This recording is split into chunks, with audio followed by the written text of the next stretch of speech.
नमस्कार दोस्तों। ब्रिटिशर्स ने 200 साल से ज्यादा इंडिया पर राज किया। एक सवाल मेरे दिमाग में आता है बार बार कि 200 साल तक एक कंट्री में रहना मायने रखता है। क्या ऐसा नहीं हुआ कि कुछ ब्रिटिशर्स लोकल इंडियन पॉपुलेशन में जाकर घुल मिल गए हों, कुछ ब्रिटिशर्स ने लोकल इंडियन से शादी करी हो? क्योंकि मुगलों के टाइम तो ये बहुत हुआ था। अकबर के बाद जितने भी राजा थे, जैसे कि जहांगीर, वो आधे राजपूत थे। शाहजहां जिन्होंने ताजमहल बनाया, वो 3/4 राजपूत थे। तो मुगलों में ये बहुत देखने को मिला, लोकल पॉपुलेशन के साथ घुलना मिलना। क्या ब्रिटिशर्स के साथ भी ये हुआ? रिसर्च करी तो पता लगा दोस्तों, इसका जवाब है हाँ, डेफिनेटली ऐसा हुआ था। इनफैक्ट ऐसे लोगों को एक स्पेशल नाम भी दिया जाता है जो आधे ब्रिटिश और आधे इंडियन एंसेस्ट्री के होते हैं। इनको कहा जाता है एंग्लो इंडियंस। आज के इस एजुकेशनल वीडियो में आइए जानते हैं एंग्लो इंडियंस के बारे में। बहुत ही दिलचस्प कहानी है दोस्तों। Ruskin bond, Derek O'Brien, Diana Hayden और रॉजर बिनी, ये कुछ फेमस पर्सनैलिटीज हैं दोस्तों एंग्लो इंडियन कम्युनिटी से। इनका इतिहास आज से करीब 200 साल पुराना है और इनका एक बहुत ही सरप्राइजिंग और स्पेशल कनेक्शन है इंडियन पार्लियामेंट से। आपने कभी नोटिस किया है, लोकसभा की जब इलेक्शन होती है 543 सीटों पर होती है, लेकिन लोकसभा में एक्चुअली सीट्स कितनी है? 545। तो ये जो 2 एक्स्ट्रा सीटें, ये एक्चुअली एंग्लो इंडियंस के लिए ही रिजर्व होती थी। देश के प्रेसिडेंट नॉमिनेट करते थे 2 एंग्लो इंडियंस को इन 2 लोकसभा की सीटों के लिए, जिससे ये 545 सीट्स पूरी होती थी। ये सिस्टम दशकों से चला आ रहा था, लेकिन इसी साल के शुरू में इस सिस्टम को हटा दिया गया। बिल्कुल सही सुना आपने। इनकी जो रिजर्वेशन थी इंडियन पार्लियामेंट में, रिसेंटली सरकार ने इस कोटा को हटा दिया। ये 2 सीटें मिलती थी इन्हें लोकसभा में और कुछ स्टेट लेजिस्लेटिव असेंबलीज में 1 सीट मिलती थी। क्यों ऐसा हुआ यहां पर? और पहली बात तो क्यों ये रिजर्वेशन लाई गई थी लोकसभा में? आइए जानते हैं इनका पूरा इतिहास। एंग्लो इंडियन शब्द का मीनिंग टाइम के साथ साथ बदलता रहा है। आज के दिन ये उन लोगों के लिए इस्तेमाल किया जाता है जो मिक्स्ड ब्रिटिश और इंडियन एंसेस्ट्री के होते हैं। लेकिन आज से 100 साल पहले 1900s में इन लोगों को यूरेशियंस करके बुलाया जाता था, जो मिक्स हैं यूरोपियंस और एशियंस का। क्योंकि उस समय एंग्लो इंडियन शब्द उन लोगों के लिए इस्तेमाल किया जाता था जो 100% ब्रिटिश लोग हैं, ब्रिटिश के डिसेंडेंट्स जो इंडिया में रहे हैं। लेकिन इतना कंफ्यूज होने की जरूरत नहीं है, क्योंकि इंडियन कॉन्स्टिट्यूशन का आर्टिकल 366 एंग्लो इंडियन शब्द को डिफाइन करता है। An Anglo Indian is a person living और born in India whose father or anyone in the male bloodline, male member of the family was of European descent। एक सवाल यहां पर शायद आपके मन में आए कि आज के दिन कितने लोग इंडिया में रहने वाले एक्चुअली में एंग्लो इंडियंस हैं। इसका जवाब इतना क्लियर नहीं है दोस्तों, क्योंकि ये नंबर एक्चुअली में डिस्प्यूटेड है। 2011 के सेंसस के अकॉर्डिंग 296 एंग्लो इंडियंस पूरे देश भर में रहते हैं, सिर्फ 296। लेकिन इस कम्युनिटी के जो लोग हैं वो कहते हैं कि ये नंबर गलत है। जैसे कि राज्यसभा के एमपी डेरेक ओब्रायन, जो कि खुद एक एंग्लो इंडियन है, उनका कहना है कि पूरे देश भर में आज के दिन 3.5 लाख के करीब एंग्लो इंडियंस रहते हैं। और आजादी के वक्त ये नंबर था 20 मिलियन। 20 मिलियन एंग्लो इंडियंस थे आजादी वक्त इंडिया में। ये community through out the country काफी स्प्रेड आउट है। कोई एक ऐसी स्टेट नहीं है जिसे होम स्टेट कहा जा सके एंग्लो इंडियन कम्युनिटी की। लेकिन कोलकाता में बहुत सारे एंग्लो इंडियन कम्युनिटी के लोग आपको रहते हुए मिलेंगे, क्योंकि कोलकाता ब्रिटिशर ऑफिसर्स के लिए घर हुआ करता था उस जमाने में। झारखंड की पहाड़ियों में एक एकांत टाउन है जिसे मैक्लुस्कीगंज कहा जाता है, जिसे बनाया था अर्नेस्ट मैक्लुस्की ने, जो कि खुद एक एंग्लो इंडियन थे, एंग्लो इंडियन फैमिलीज के लिए रहने के लिए। तो शुरुआत कैसे हुई इस कम्युनिटी की? बड़ी ही इंटरेस्टिंग कहानी है दोस्तों। वैसे कहानी हर कम्युनिटी की बड़ी इंटरेस्टिंग होती है। आप जिस भी कम्युनिटी से बिलोंग करते हो, अपने पेरेंट्स या ग्रैंड पेरेंट्स से पूछकर देखो कि क्या ओरिजिन है, और जरूर आपको कहानी में कोई कॉमन ज्योग्राफी या कॉमन माइग्रेशन की कहानी या कॉमन रिलीजन या लैंग्वेज सुनने को मिलेगी। एंग्लो इंडियन कम्युनिटी की ओरिजिन की कहानी दोस्तों किसी स्पेसिफिक रीजन या स्टेट को बिलोंग नहीं करती, बल्कि इनकी कहानी है माइग्रेशन की और कॉलोनियल पॉलिसी की। बात है 1600s की दोस्तों। ईस्ट इंडिया कंपनी इंडिया में आई और पहली कुछ फैक्ट्री सेटअप करी इंडिया में। एक सूरत में थी, एक आंध्र प्रदेश में और एक मद्रास में। आज चेन्नई को उस जमाने में मद्रास बुलाते थे। और हम सब जानते हैं कि ईस्ट इंडिया कंपनी कितनी प्रॉस्परस रही, कितनी तेजी से ग्रो करी, और फैक्ट्रीज इन्होंने लगानी शुरू करी, बड़ी सक्सेसफुल रही और लोगों को एम्प्लॉय करना शुरू किया। और जब मैं यहां पर एम्प्लॉय करने की बात करता हूं तो ऑब्वियसली लोकल इंडियन लोगों को एम्प्लॉय नहीं कर रहे थे। ये ब्रिटिश ऑफिसर्स को इंग्लैंड से इंडिया में बुलाते थे काम करने के लिए। और जैसे जैसे ईस्ट इंडिया कंपनी ने अपनी और फैक्ट्रीज लगाई इंडिया में, और ब्रिटिश ऑफिसर्स को इन्हें बुलाना पड़ा इंडिया में काम करने के लिए। और ये जो ब्रिटिश ऑफिसर होते थे, ये कौन होते थे? ये यंग लड़के होते थे जो काम करने आते थे, अपनी ब्रिटेन में जिंदगी छोड़कर इंडिया में काम करने के लिए आते थे, पैसों की तलाश में, अच्छे करियर की तलाश में। One of the most important trading centres British के लिए था मद्रास में। तो काफी ब्रिटिश ऑफिसर्स मद्रास में रहते थे। ये यंग लड़के अब लड़कियों की तलाश कर रहे थे शादी करने के लिए, लेकिन ब्रिटिश औरतें इंडिया तक आना नहीं चाहती थी, क्योंकि 1600s का जमाना है। तो सोचो उस जमाने में अगर किसी को यूके से इंडिया में आकर ट्रैवल करना था तो समझ लो पूरी जिंदगी उन्हें यहीं बितानी पड़ती, क्योंकि वो यहीं पर काम कर रहे थे इंडिया में। तो काफी कम ब्रिटिश औरतें थी जो पूरा इंडिया तक आना चाहती थी, इंडिया में आकर रहना चाहती थी। तो इन ब्रिटिश लड़कों को कोई ब्रिटिश लड़कियां नहीं मिल पाई शादी करने के लिए। इन्होंने सोचा फिर पोर्चुगीज और फ्रेंच औरतों से शादी कर लेते हैं। और आप जानते ही हैं साउथ इंडिया में उस जमाने में कुछ पोर्चुगीज और फ्रेंच की भी कॉलोनीज हुआ करती थी इंडिया में। लेकिन एक बड़ी प्रॉब्लम हुई इससे। प्रॉब्लम यह थी कि जो पोर्चुगीज और फ्रेंच औरतें थी वो रोमन कैथोलिक सेक्ट को बिलोंग करती थी, क्रिश्चियनिटी के, और जो ब्रिटिश ऑफिसर्स थे वो प्रोटेस्टेंट सेक्ट के थे, क्रिश्चियनिटी से। अब ये सेम धर्म है, ईसाई धर्म है, लेकिन दो अलग अलग सेक्ट हैं, एक कैथोलिक्स है और प्रोटेस्टेंट्स है।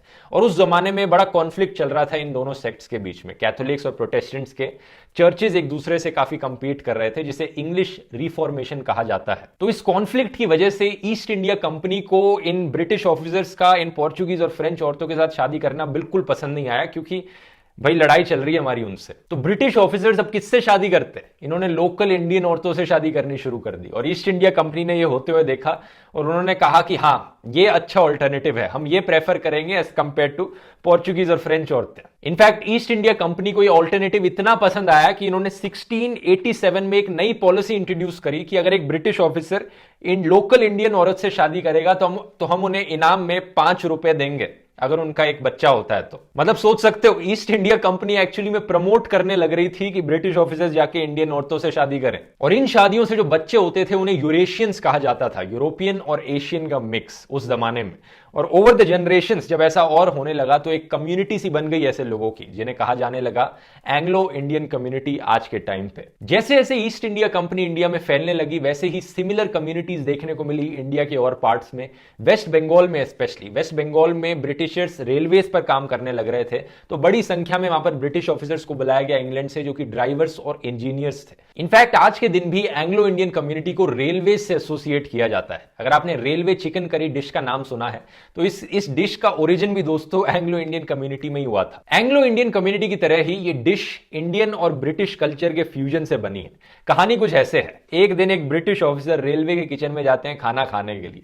रेलवे के शेफ कहते हैं कि उनके पास सिर्फ बड़ी मिर्च वाली करी ही अवेलेबल है, बड़ी ओनली वेरी स्पाइसी करी अवेलेबल। तो ब्रिटिश ऑफिसर कहते हैं कि मुझे तो इतनी मिर्च नहीं खानी, अब क्या किया जाए। शेफ के पास एक आइडिया आया, जो चिकन करी उनके पास है उसमें वो थोड़ी दही मिला देते हैं ताकि मिर्च कम लगे। और ब्रिटिश ऑफिसर को ये डिश बड़ी पसंद आती है, क्योंकि उन्हें इंडियन खाने का मजा भी मिल रहा है और मिर्ची भी कम लग रही है। ये डिश उन्हें इतनी पसंद आती है कि वो रेलवे के मेन्यू पे एक रेगुलर आइटम बन जाता है, रेलवे चिकन करी। ऐसे ही डाक बंगला चिकन और बॉल करी, ये कुछ डिशेज हैं जिनका ओरिजिन इस एंग्लो इंडियन कम्युनिटी में ही हुआ था। और इनकी जो रेसिपीज हैं वो तो over the generation pass down करी गई। और ये कुछ डिफरेंट नहीं है, हर कम्युनिटी की यही कहानी है। आपके भी परिवार में कुछ ऐसी रेसिपीज होंगी जो over the generation pass down करी गई और आपकी जो कम्युनिटी है उसके कल्चर का एक हिस्सा बन गई। लेकिन अपनी हिस्ट्री की टाइमलाइन पर वापस आते हैं। By the early 1800s Anglo Indian community देश में दोस्तों फ्लरिश करने लग रही थी, उन्नति करने लग रही थी, क्योंकि पहले तो फाइनेंशियल इंसेंटिव इन्हें मिल चुका था ऑलरेडी एक ऐसी शादियां करने के लिए। ऊपर से कई एंग्लो इंडियन कम्युनिटी के मेंबर्स ब्रिटिश आर्मी में भी सर्व करते थे, नेवी में भी सर्व करते थे। और ईस्ट इंडिया कंपनी भी ये सब प्रमोट करने के लिए अक्सर एंग्लो इंडियन कम्युनिटी के बच्चों को इंग्लैंड भेज देती थी पढ़ाई करने के लिए। बड़ी ही सक्सेसफुल और प्रॉस्परस कम्युनिटी थी। In fact by the end of 1800s दोस्तों ये कम्युनिटी इतनी पॉपुलर हो गई कि इसकी संख्या ज्यादा हो गई एक्चुअल ब्रिटिश लोगों से इंडिया में। मतलब 1800s के खत्म होते वक्त इंडिया में ज्यादा एंग्लो इंडियंस रहते थे एज कंपेयर टू ब्रिटिश। और ये देखकर अब ब्रिटिशर्स को तकलीफ होने लगी, परेशानी होने लगी। उन्हें डर हो गया कि ऐसा तो नहीं हो सकता कि फ्यूचर में ये एंग्लो इंडियन कम्युनिटी इतनी पावरफुल बन जाएगी कि हमें आउटनंबर कर देगी और ईस्ट इंडिया कंपनी पर इन्हीं का ही कब्जा हो जाएगा, जो एक्चुअली में प्योर ब्रिटिशर्स थे। उन्हें बड़ी चिंता होने लगी कि इनके पास ज्यादा पावर आ गई तो ये हमें ओवरथ्रो कर देंगे।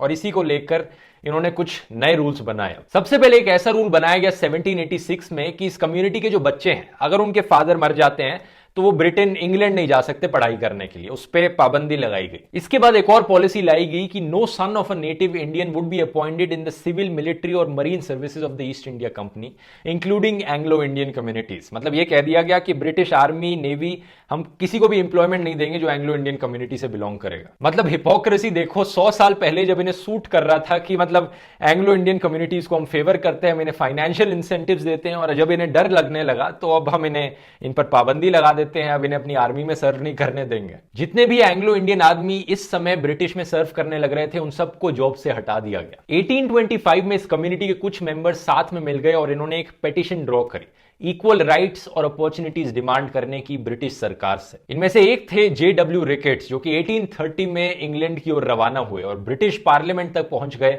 अपनी पेटिशन को लेकर। और लॉन्ग स्टोरी शॉर्ट, रिकेट्स की पेटिशन को एक्सेप्ट किया गया ब्रिटिश पार्लियामेंट के द्वारा और इन्होंने एक नया क्लॉज ऐड किया in the charter act of 1833। ये क्लॉज कहता था कि all persons regardless of birth of colour were entitled to jobs in the civil and military services in India. और ये कहानी है दोस्तों कैसे एंग्लो इंडियन कम्युनिटी को अपने राइट्स मिले लड़ने के बाद। हमारी इंडियंस की आजादी से कहीं पहले उन्हें अपनी आजादी मिली। ओवर टाइम इस कम्युनिटी ने सरकार में रहकर काम किया और इंडिया के अलग अलग सेक्टर्स में काफी कंट्रीब्यूशन किया है। For example ICSE board, Indian school certificate examination, सुना ही होगा आपने। इस बोर्ड को फाउंड किसने किया था? एक एंग्लो इंडियन कम्युनिटी के मेंबर ने, जिनका नाम था फ्रैंक एंथनी।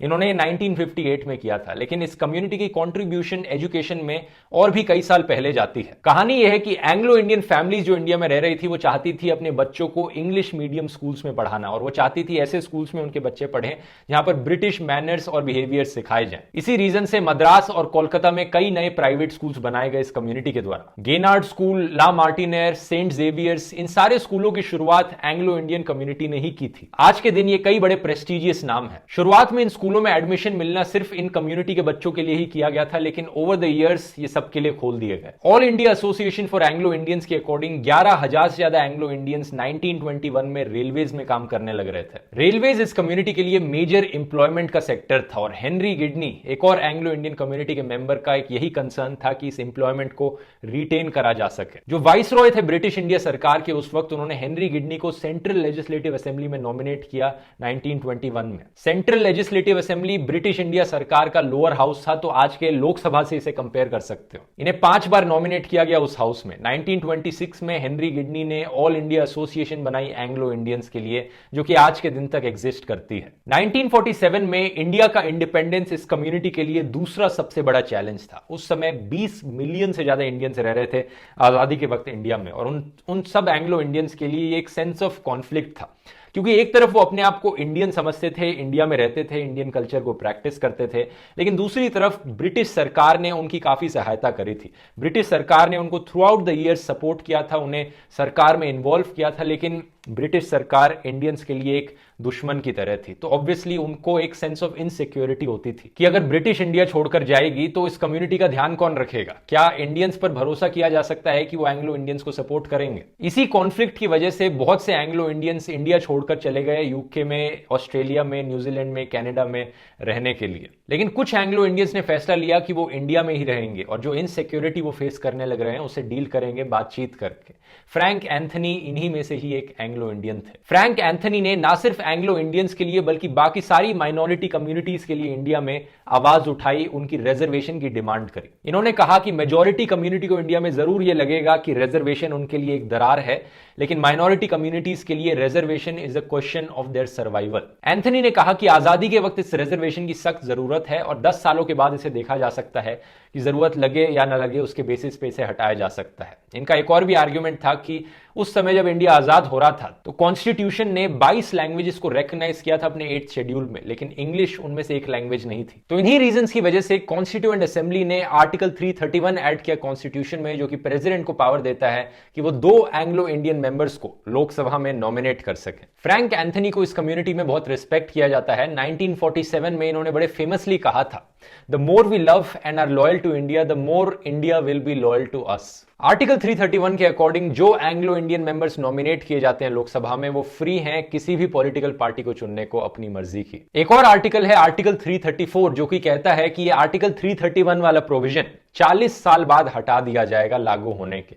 तो 1947 के बाद से जब 40 साल कंप्लीट हुए, उसके बाद जो सरकारें आई वो इस प्रोविजन को रिन्यू करते रही, तो ये नॉमिनेशन का प्रोसीजर चलता रहा अंटिल 2020। जनवरी 2020 में सरकार ने फाइनली फैसला लिया कि इस कोटा को हटा दिया जाएगा। क्या रीजन दिया गया हटाने का? लॉ मिनिस्टर रविशंकर प्रसाद ने कहा कि सिर्फ 296 मेंबर्स रहते हैं इस कम्युनिटी के अकॉर्डिंग टू सेंसस ऑफ 2011, तो इतने कम लोगों के लिए रिजर्वेशन करने का कोई पॉइंट नहीं नहीं बनता। लेकिन इस आर्ग्यूमेंट को कुछ लोगों से ऑपोजिशन जरूर मिला था, जैसे कि डेरेक ओब्रायन टीएमसी पार्टी के, जो कि खुद एंग्लो इंडियन है। उन्होंने एंग्लो इंडियंस की अचीवमेंट्स गिनाई in the education sector, in the railway sector और सिविल सर्विस। शेन कॉलवार्ट एक और एमएलए हैं टीएमसी से, उनका कहना था कि किसी भी एंग्लो इंडियन कम्युनिटी के मेंबर को कंसल्ट नहीं किया गया डिसीजन लेने से पहले। उनका मानना था कि सरकार को डिसीजन लेने से पहले एक कमिटी फॉर्म करनी चाहिए थी और फिर ये डिसीजन लेना चाहिए था एंग्लो इंडियन से पूछकर। तो इतने सालों बाद इस कम्युनिटी का जो इकोनॉमिक और सोशल स्टेटस है उसमें कुछ इंप्रूवमेंट तो आया होगा। 2013 की द हिंदू की रिपोर्ट ने बताया है कि एंग्लो इंडियन फैमिलीज के कई मेंबर्स इकोनॉमिकली और सोशली पुअर है। लेकिन हीबी ईडन, जो कि एक और मेंबर ऑफ पार्लियामेंट है कांग्रेस पार्टी से, उनका कहना है कि ये जो रिजर्वेशन दी गई थी ये सिर्फ इकोनॉमिक और सोशल अपलिफ्टमेंट के लिए नहीं दी गई थी, बल्कि एंग्लो इंडियंस को एक सेंस ऑफ बिलोंगिंग देने के लिए भी दी गई थी, जो कि उनका मानना है कि कम्युनिटी को आज भी इसकी जरूरत है। Latest demand Anglo Indian community की रही है कि उन्हें माइनॉरिटी स्टेटस दिया जाए सरकार की तरफ से, ताकि सरकारी स्कीम्स और स्कॉलरशिप्स में उन्हें ज्यादा बेनिफिट मिल पाए। अब ये जो सरकार ने डिसीजन लिया, ये सही था या गलत था, ये मैं आपके ऊपर छोड़ देता हूं। ये वीडियो एक एजुकेशनल वीडियो था, एक हटके टॉपिक पर कुछ इंफॉर्मेटिव बताने के लिए आपको। अगर आपको पसंद आया दोस्तों तो मैं आपको जरूर कहूंगा आप मेरा स्पॉटिफाई पर पॉडकास्ट जाकर देखिए महाभारत, जहां पर मैं ऐसे ही टॉपिक्स पर वीडियोस बनाता हूं। इनफैक्ट ये जो एंग्लो इंडियन का एपिसोड है ये एक पॉडकास्ट ही था स्पॉटिफाई पर, जिसे मैंने वीडियो फॉर्मेट में भी बनाया है। लिंक नीचे डिस्क्रिप्शन में मिल जाएगा। और वैसे भी इन जनरल मुझे नीचे कॉमेंट्स में लिखकर बताइए दोस्तों, अगर आप ऐसे ही और वीडियोस देखना चाहेंगे तो कुछ ऐसे ही इंडिया की हिस्ट्री और सिविक्स से related educational in depth videos. अगर हाँ तो बताइए किस टॉपिक पर देखना चाहेंगे। उम्मीद करता हूं ये वीडियो पसंद आया होगा। इस वीडियो को शेयर कीजिए पसंद आया तो, और मेरे काम को आप सपोर्ट कर सकते हैं patreon.com/ध्रुव राठी पर, या यूट्यूब पे मेंबर बन के ज्वाइन बटन क्लिक करके, ताकि ऐसे ही हाई क्वालिटी एजुकेशनल वीडियोस मैं आपके लिए फ्यूचर में बनाते रहूं। चलिए मिलते हैं अगले वीडियो में। बहुत बहुत धन्यवाद।